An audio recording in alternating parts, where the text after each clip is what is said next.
domine la ville du haut de ses 75 mètres, tel un gardien fait de briques rouges et d'ardoises. Le Beffroi de Calais fête cette année son centenaire, symbole de fierté communale, chef-d'œuvre de l'architecture renaissance flamande, inscrit au patrimoine mondial de l'UNESCO. Le Beffroi nous ouvre aujourd'hui ses portes pour en percer tous les secrets.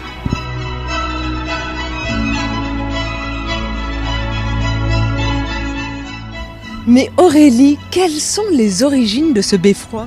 Alors le mot beffroi vient du germanique qui signifie qui garde la paix. Au Moyen-Âge, dans le nord de la France et la Belgique, on avait ces tours qui s'élevaient, symbole d'indépendance des communes face aux autres pouvoirs qui étaient le pouvoir féodal et le pouvoir religieux. Autrefois, il y avait au sommet de cette tour des cloches, n'est-ce pas ? Oui, tout à fait. On possédait 25 cloches qui permettaient de sonner l'heure, puisque une des fonctions des beffrois, et ça dès le Moyen-Âge, c'était de donner l'heure aux habitants. Par la suite, les cadrans complètent cette fonction-là, mais malheureusement, ces cloches ont été démontées et retirées dans les années 60 quand on a automatisé les cadrans d'horloge. Elles sont où ces cloches ? On peut les voir quelque part dans Calais ? Alors une partie a été vendue, par contre il reste quelques cloches visibles dans les églises de Calais, notamment l'église Sainte-Germaine au Pont-du-Leu. Les plans de ce beffroi, on les doit à un architecte dunkerquois, je crois. Oui, tout à fait. Louis de Brouwer, qui est tout jeune à l'époque, 25 ans, pour faire cet hôtel de ville, qui était vraiment très novateur pour son temps, puisque le squelette entier du bâtiment est en béton armé, mais savamment recouvert d'un parement en briques rouges et en pierre blanche, qui lui donne ce style néo-renaissance flamand. Mais il y en a beaucoup des beffrois semblables à celui-ci en France ? Oui, dans le nord de France, on possède 23 beffrois avec celui-ci, et la Belgique en possède également 33. En France, c'est depuis 2005, le classement au patrimoine mondial de l'UNESCO, et en Belgique, ça date de 1999. Il fait régulièrement partie du top 3 des hôtels de ville, avec donc le beffroi sur les plus belles mairies de France, mais celui-ci, par sa hauteur, et il est très majestueux, on a rarement des beffrois aussi hauts que celui-ci, il fait partie des plus grands beffrois. Figurez-vous que j'ai des fourmis dans les pattes là, donc j'y vais, je vous laisse, je grimpe. Bonne montée. Merci. Pour monter au sommet de ce beffroi, deux possibilités s'offrent à vous. Prendre l'ascenseur ou gravir les 175 marches à pied pour les plus courageux. Mais pourquoi tout ici est bétonné ? Parce qu'avant tout, il repose sur du sable, le beffroi. Il devait avant tout résister à tout ce qui était vent, incendie, mais aussi parce que c'était économique. Mais ce qui est amusant, c'est qu'à l'extérieur, il n'y a aucune trace de ce béton armé. Pourquoi ? En fait, c'est normal, c'est du béton dimasqué. Le principe, en fait, c'était que l'intérieur, comme c'était pas visitable, il n'y avait aucun intérêt de le décorer. Avant tout, après, c'était l'extérieur. On l'a agrémenté de pierres blanches et de la brique rouge pour montrer la richesse et faire du parement pour cacher ce béton. Mais aujourd'hui, on peut le voir, le béton. Tout à fait, de l'intérieur, on le voit. Mais de l'extérieur, en fait, tout est richement décoré. C'est essoufflant, 150e marche et nous voici à l'étage de l'envers des 4 cadrans d'horloge répartis sur les 4 points cardinaux, c'est ça ? Ouais, tout à fait, c'est ça. Donc à l'origine, en fait, l'heure était donnée par un système totalement mécanique qui avait un moteur au niveau de la place centrale, 4 bras articulés totalement mécaniques qui donnaient l'heure. On a même encore l'échelle qui est présente ici sur le bas, qui permettait en fait à la personne qui devait régler les aiguilles de pouvoir les manipuler en fait manuellement. Bon, aujourd'hui, en fait, tout est passé en système électronique. Même le carillon, qui avait 25 cloches à l'origine, a été démonté, plus d'utilité à partir de 1961. Ah, c'est celui que j'entends là ? Tout à fait, c'est bien celui-là que vous entendez en fait. C'est la sonnerie en fait qu'on reprend aujourd'hui, qui datait déjà depuis avec le carillon existant et qui sonne la sonnerie de la gentille Annette. En fait, c'est du compositeur de Boieldieu et c'est une scène théâtrale tirée du Petit Chaperon Rouge en fait, exactement. La sonnerie, c'est la gentille Annette. Et il sonne toutes les heures de 7h à 21h ? Ouais, tout à fait, toutes les heures, de 7h à 21h, sauf qu'aujourd'hui, malheureusement, cette sonnerie est faite par un système électronique, des haut-parleurs, on n'a plus la sensation de vibration par les cloches. Mais pourtant, vous gardez encore, dans l'hôtel de ville, l'orgue sur lequel le carillonneur jouait, c'est ça ? Tout à fait, l'orgue en fait est toujours présent, on pourrait encore jouer dessus, mais en fait, c'est comme c'est un système mécanique qu'on ne voit pas malheureusement, avec un système énormément de câblage, très difficile à régler. Donc en fait, aujourd'hui, on fait que cette sonnerie-là. Il n'y a plus de personne qui vient jouer sur cet orgue, malheureusement. Et pourquoi vous variez pas les différents titres de musique ? Pourquoi c'est toujours le même son qui sort de ce carillon ? Alors en fait c'est toujours le même son parce que ce son était déjà repris sur l'ancien beffroi qui existait au niveau de Calais Nord, malheureusement qui n'existe plus aujourd'hui, détruite pendant la Seconde Guerre mondiale. Donc cette musique en fait était déjà décidée et choisie par le conseil municipal à l'époque, donc on reprend cette sonnerie.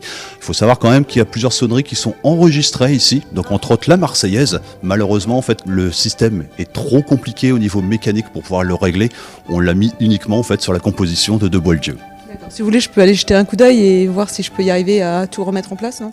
Non, vous me laissez Ça, je peux vous laisser faire. Après, je vais dire, le public et les Calaisiens vont être un peu surpris d'entendre les cloches sonner, non pas aux heures régulières. Je vais m'abstenir et par contre, je gravis les dernières marches parce que le sommet, je crois que ça va pas être mal.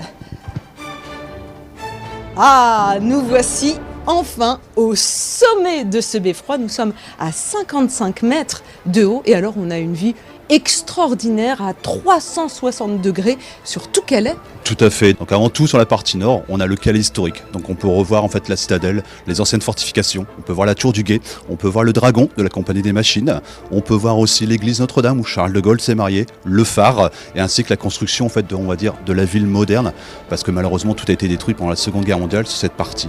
Côté est, après, on peut voir tout ce qui est la zone portuaire. Sur la partie sud, c'est la partie de Saint-Pierre-les-Calais. Donc on va voir toute la cité internationale de la dentelle, de la mode. On peut voir aussi le théâtre, l'église Sainte-Germaine. Alors cette église a quelque chose de spécifique. C'est elle qui a réceptionné les 3 cloches du carillon d'ici, qui a été démontée en 1961 et qui ont été placées dans cette église. Et sur la partie ouest, on va voir en fait toutes les anciennes maisons qui on dit appelées aussi maisons bow window, en référence aux maisons anglaises, que les fenêtres sortent des façades. Maisons très riches en fait, avec énormément de ferronnerie, d'art nouveau à l'intérieur, mais surtout en arrière-plan, le Cap Blanc-Nez, parce que la craie est blanche, tout simplement. Et sur le côté, on voit toute l'infrastructure en fait du site Eurotunnel. D'accord, mais moi, ce qu'on m'a dit, c'est que quand il fait très beau, si je regarde au loin, je pourrais percevoir peut-être les côtes anglaises. Alors c'est confirmé en fait qu'on a un beau temps, un ciel bien dégagé, on voit les côtes anglaises. Il faut savoir qu'entre le beffroi de Calais et Douvres, il y a à peu près 33 km qui nous séparent. Mais ce que je comprends pas très bien, c'est qu'aujourd'hui, notoirement, il fait extrêmement beau. Pourquoi je vois pas les côtes anglaises? Alors tout simplement, ça c'est une différence de température. Il fait beau en terre, par contre la mer est plus longue à se réchauffer, une certaine brume en fait se fait. Des fois qu'on a du vent qui commence à se lever, ça se dégage et on a une très belle vue aussi bien pour les côtes anglaises comme aussi bien du côté de Dunkerque. Tiens, et qui est ce grand chevalier tout doré? Alors c'est l'un des 4 chevaliers qu'on trouve sur le chemin de ronde. Alors ce chevalier en fait était des gardiens de la cité avant tout, car il faut savoir que le chemin de ronde était en fait pour surveiller la ville. Le beffroi, l'utilité avant tout, c'était une tour de défense et d'observation. Une tour de guerre en fait. En fait c'était une tour de guerre, surtout pour la période médiévale, qui permettait en fait de surveiller la ville, contre déjà déclarer tout incendie, mais voir aussi toute invasion venant de terre et de mer.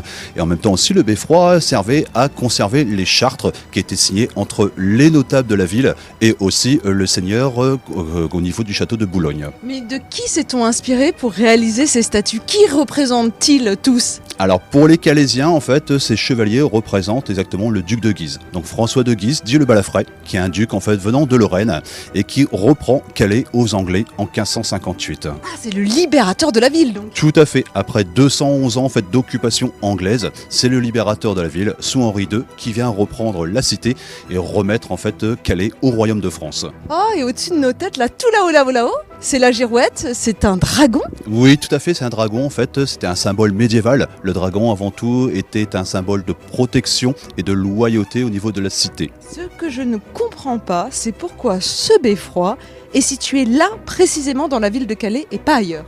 Alors en fait, c'est tout un symbole. Tout simplement parce qu'à l'origine, Calais était 2 villes différentes. La partie nord qui était vraiment le Calais médiéval, le Calais historique. En fait, c'était une cité surtout avec des bourgeois, cité militaire, entourée de murailles. La ville était assez petite. La partie sud, en fait, qui s'appelle Saint-Pierre-les-Calais, au XVIIIe siècle, c'était simplement des fermes, quelques pâturages qui s'y trouvaient, à peine 3000 habitants. À la fin du 19e, on arrive d'un seul coup à plus de 35 000 habitants sur la partie sud, parce qu'avec l'arrivée des métiers livers, donc métiers mécaniques pour tisser la dentelle, les usines se sont implantées sur cette partie-là. Les quartiers se sont créés, on arrive en fait à la fin du 19e siècle avec une nouvelle ville, Saint-Pierre-les-Calais, et donc on décide en 1885 de fusionner ces 2 villes et de créer en fait la grande ville de Calais. Pour célébrer cette union, en fait, on décide de construire un nouvel hôtel de ville avec son beffroi sur un terrain en fait qui est libre de toute construction entre les 2 entités. Et c'est ici, la plaine du Sahara, où on construit cette mairie. Est-ce qu'aujourd'hui encore, on sent vraiment qu'il y a deux cœurs battants dans Calais, de part et d'autre de ce beffroi? Oui, on le sent quand même en fait. Alors le point central, on part toujours du principe, c'est quand même la mairie, mais en vérité, on cherche toujours après le centre-ville de Calais. Donc pour certains, en fait, c'est au théâtre, donc la partie de Saint-Pierre-les-Calais, et pour d'autres, en fait, c'est la place d'Armes au niveau du l'ancien Calais Nord, Calais historique. Et pour vous, le Calaisien? Pour moi, en fait, ça démarre à partir du théâtre jusque la mairie, et ensuite pour partir à la plage. Donc un long centre-ville.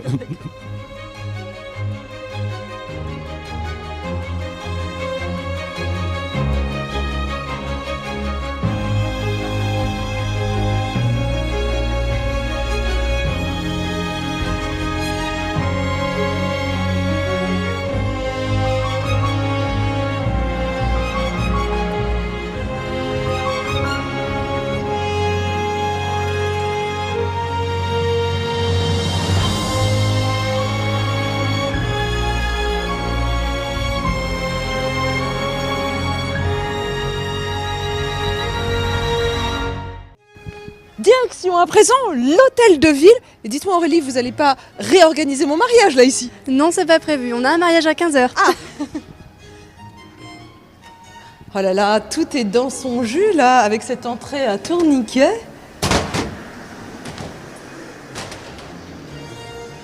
Nous voici donc dans le rez-de-chaussée de l'hôtel de ville. Alors, ce qui est fascinant, c'est que l'hôtel de ville est le seul monument qui a subsisté à la Seconde Guerre mondiale, parce que Calais a été détruit à 70%. Oui, alors il reste quand même pas mal d'habitations côté sud. C'est vraiment Calais Nord qui a été détruite. Et nous, ici, on est juste avant le canal. C'est ce qui a fait sa force. Et donc, on a pu conserver cette richesse architecturale et ornementale. Et notamment, au-dessus de nos têtes, nous avons ce vitrail magnifique qui offre en plus un puits de lumière à l'espace. Oui, tout à fait. C'est une volonté de l'architecte Louis de Brouwer d'avoir ce puits de lumière. Et la particularité de cet hôtel de ville, c'est son escalier d'honneur rejeté à droite de l'édifice, pour offrir cet espace lumineux justement, qui est organisé un petit peu comme un atrium avec les services autour. On a d'ailleurs conservé les belles portes en chêne massif. Donc ce sont tous les bureaux qui sont autour de cette verrière. Et la verrière est l'œuvre donc d'Agrand, un atelier bordelais, très reconnu déjà au XIXe siècle et repris après par ses descendants au XXe siècle pour faire cette verrière qu'on a ici, qui est un mélange entre l'art nouveau et l'art déco, puisque la construction s'étale entre 1911 et 1925 avec la Première Guerre mondiale entre les deux, et donc ces changements de style qui arrivent un petit peu en même temps que la construction de l'hôtel de ville. Changement de style aussi, tout autour, nous avons des objets, des sculptures beaucoup plus contemporaines, j'ai l'impression. Ça sert de salle d'exposition également? En effet, c'est vrai qu'on a un style très éclectique déjà de la volonté de l'architecte, mais en plus de ça, on a un maire qui aime beaucoup accueillir des expositions lors des saisons estivales à Calais. Donc ce sont tous des souvenirs en fait d'expositions qui ont eu lieu ces dernières années, y compris celle-ci qui est juste derrière nous, œuvre de Sacha Fasquelle, un maître ferronnier, qui est exposé d'ailleurs lors du centenaire de l'hôtel de ville et qui a offert à la ville quelques-unes de ses sculptures. Face à moi, l'escalier d'honneur, et on est bien accueillis par cette Marianne à notre gauche. Oui, symbole républicain. Là, ici, il s'agit de la Marianne du sculpteur Ingelbert, reconnue à cette époque-là dans plusieurs mairies de France. Et d'ailleurs, ça vient compléter d'autres symboles républicains, comme la devise qui a été apposée sur la façade de l'hôtel de ville pour le centenaire. Ça n'a pas été fait à l'origine. Quand on commence à emprunter cet escalier, mais c'est une splendeur, je ne sais plus où donner de la tête, que ce soit les rampes d'escalier, ce vitrail incroyable. Oui, Louis de Brouwer a vraiment utilisé des matériaux nobles ici, entre ce marbre de Carrare pour l'escalier et la balustrade en fer forgé. On a vraiment cette alliance entre un matériau qui est très lourd et puis ce travail de dentelle presque, de fer forgé, réalisé très habilement par Adalbert Zabot, maître ferronnier qui avait son atelier à Paris. Donc on va quand même chercher des artisans un peu partout en France, comme l'atelier bordelais pour ce vitrail qui est vraiment magnifique et qui relate la libération de Calais des Anglais en 1558. Et donc c'est un vitrail vraiment historique où on voit en premier plan le duc de Guise, François de Lorraine, qui reçoit sur un plateau la clé de la ville. Et en arrière-plan, on aperçoit la cité médiévale qui a disparu aujourd'hui, l'ancien Calais, quartier Calais Nord. Donc on voit le château à droite et puis la porte de la ville au centre. Et puis en élément supérieur, on a ce diable et cet ange, on peut se demander ce qu'il représente. Alors le diable, c'est les Anglais, le diable fuit, il repart en Angleterre. Et l'ange, c'est les Français sauveurs qui viennent enfin libérer la ville de cette occupation. Et à l'inter-étage, on a encore un autre point de vue et on voit ce luminaire très imposant toujours fait de fer forgé. Oui, tout à fait. Là, on voit vraiment l'art d'Adalbert Sabot, au sens même de l'art déco, en référence à l'exposition internationale des arts décoratifs qui a lieu en 1925. Ça montre encore une fois cette richesse de l'hôtel de ville qui allie plusieurs styles d'architecture et de décoration. Et on retrouve vraiment des éléments typiques de l'art déco dans la géométrisation, la stylisation des éléments, toujours quand même des éléments végétaux en référence à son pays natal, la Hongrie, qu'il n'a jamais oublié, bien que naturalisé français. Ah, mais là, ce sont des blasons qui sont intégrés à la balustrade ? Oui, ce sont des éléments du blason de Calais, tous des symboles héraldiques. Donc là, c'est la croix alésée, par exemple. On va retrouver également le croissant, qui sont encore sur les armoiries actuelles de Calais. Rien n'est laissé au hasard, ni même le sommet. On a un dôme en nid d'abeille. On a l'impression d'être presque dans une église gothique avec des voûtes à croisées d'ogives. C'est quand même surprenant pour un hôtel de ville. Oui, c'est une volonté de l'architecte d'allier un petit peu tous ces pouvoirs du Moyen-Âge. On retrouve les vitraux qui évoquent les églises. On a cette décoration avec ces un peu faux plafonds à la française qui rappellent les châteaux. Et puis le beffroi qui est toujours ce symbole d'indépendance communale. Donc on a les trois pouvoirs qui cohabitent au sein d'un même espace. La technique utilisée, c'est du stuc. On est toujours au niveau du béton masqué qu'on évoquait au tout début. Cette structure qui doit être cachée puisque le béton est jugé inesthétique. Et donc c'est un mélange de chaux et de plâtre qui va permettre de mouler autant de motifs qu'on le souhaite pour avoir cette richesse ornementale et on vient le peindre derrière pour avoir cet effet mosaïque comme on l'aperçoit ici ou de fausse boiserie au niveau des plafonds de la galerie d'honneur. Nous passons à l'étage pour découvrir la galerie d'honneur qui dessert les salles d'apparat et à peine arrivé, on tombe sur ces monogrammes. Oui, tout à fait. Encore un symbole de la fusion de Calais et Saint-Pierre, puisque c'est ces lettres qui sont entrelacées, le C de Calais et le SP de Saint-Pierre. Allons découvrir ces salles d'apparat qui nous attendent. Fabuleuse salle des mariages et une salle qui a une histoire. Charles de Gaulle se serait marié ici autrefois. Oui, alors qu'il n'était que capitaine à l'époque. Il a rencontré Yvonne Vendroux, qui était une Calaisienne, fille de notable calaisien. Et donc, ils s'unissent ici en 1921 et à l'église Notre-Dame le lendemain. Donc, ça a été un mariage qui est resté assez simple. Il était encore loin de sa notoriété qu'il va avoir par la suite en tant que président de la République. Et d'ailleurs, il reviendra à Calais, il le disait lui-même, était sa ville de cœur.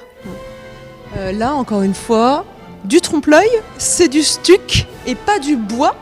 Oui, tout à fait. On a l'impression de voir un très beau plafond Renaissance, mais encore une fois, c'est du stuc, donc l'effet est bien fait, puisque souvent le visiteur n'y voit que du feu. Et là, face à nous, une fresque qui est une invitation au mariage.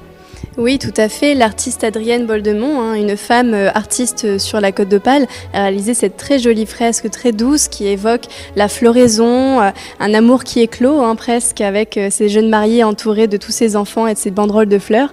C'est vraiment l'hyménée par excellence et c'est le symbole qu'on a voulu donner à cette salle très emblématique de la mairie de Calais. Et je crois que cette salle des mariages séduit bon nombre de Calaisiens. Combien y a-t-il de mariages par an en moyenne ?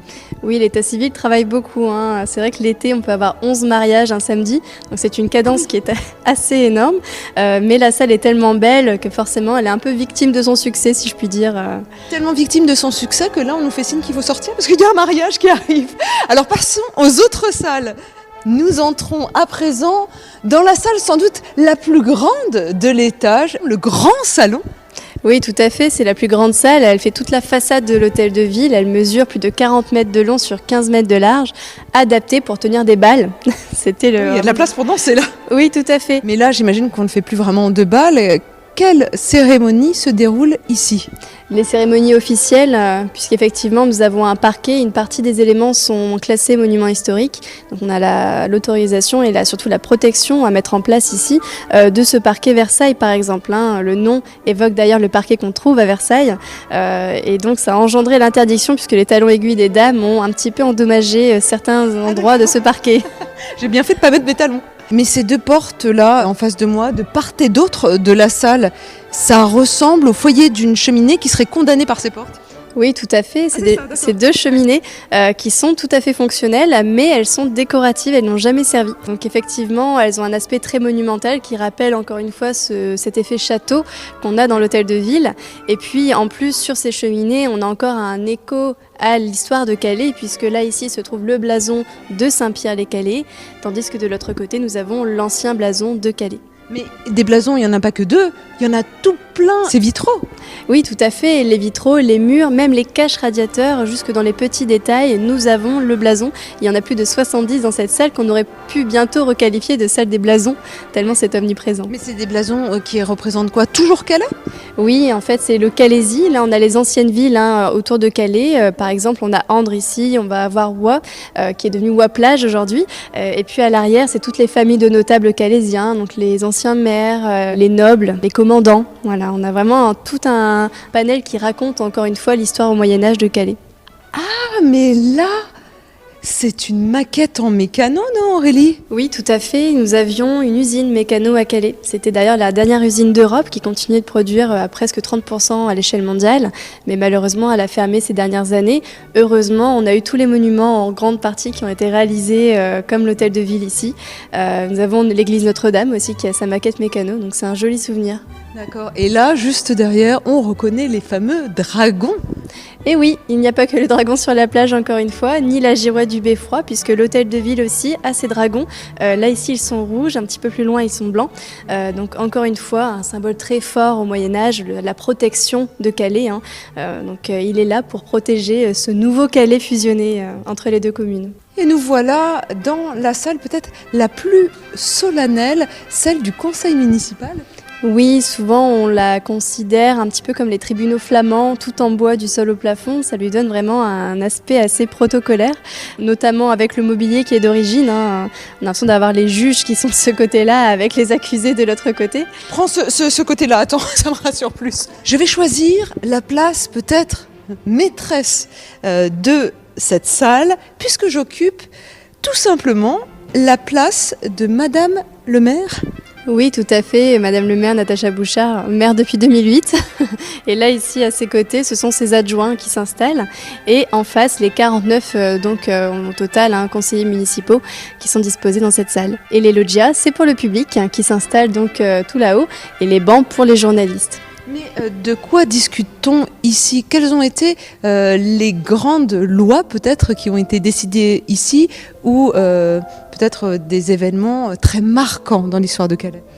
Alors, ça a été marquant tout au long. Si on rappelle encore une fois l'histoire, la fusion de Calais-Saint-Pierre, parmi les grandes décisions qui se sont prises ici, c'était l'emplacement de la gare centrale, c'était la place du marché, si on gardait côté Saint-Pierre ou côté Calais. Voilà, c'était assez, nous ça peut nous paraître très loin, mais pour les Calaisiens et Saint-Pierrois, c'était vraiment des questions essentielles à leur vie quotidienne. Toujours beaucoup d'ornementation dans chacune des pièces d'apparat et puis toujours une fresque au fond de la salle. Là, je crois deviner qu'il s'agit d'une reine, pas n'importe laquelle. Oui, tout à fait. La reine Philippine de Hainaut, mariage d'alliance avec l'Angleterre, puisqu'en face, c'est son mari Édouard III. Là, c'est la guerre de 100 ans. Calais vient d'être prise par les Anglais. Et donc, en signe de sacrifice, le roi a demandé à ce que 6 bourgeois viennent sacrifier leur vie pour remettre la clé de la ville de Calais. Les fameux bourgeois de Calais qu'on a représentés par Rodin dans les jardins. Oui, tout à fait. D'ailleurs, ils ont les mêmes attributs. On retrouve cette corde au cou, la simple tunique, pieds nus, en signe de reddition. On a enlevé toute leur richesse qui se voyait par les bijoux et les vêtements. Et c'est encore une fois une artiste calaisienne en 1925 qui a réalisé cette œuvre. Oui, tout à fait. Jeanne Thiel, une artiste calaisienne très engagée qui a beaucoup voyagé. On retrouve dans ses couleurs d'ailleurs la Méditerranée et l'Afrique du Nord, des couleurs très vives qui font tout le caractère de cette fresque. Et pour découvrir la dernière salle, il nous faut emprunter cette galerie traversante qui relie l'hôtel de ville derrière moi au beffroi, et oui, juste en face de moi, pour entrer dans la salle d'apparat, une nouvelle encore. C'est en fait le bureau officiel du maire ici, mais pour certaines circonstances. Oui, tout à fait. Les personnalités de marque viennent ici signer le livre d'or, qui aujourd'hui est conservé aux archives municipales. Mais par exemple, on a Charles de Gaulle qui est venu en tant que président, parmi plein d'autres présidents de la République qui ont également foulé le sol calaisien. Et là, tout autour de nous, nous avons des portraits, des photos en noir et blanc d'anciens maires, j'imagine. Oui, on n'a pas pu tous les mettre puisque la salle est assez petite, de forme octogonale cette salle.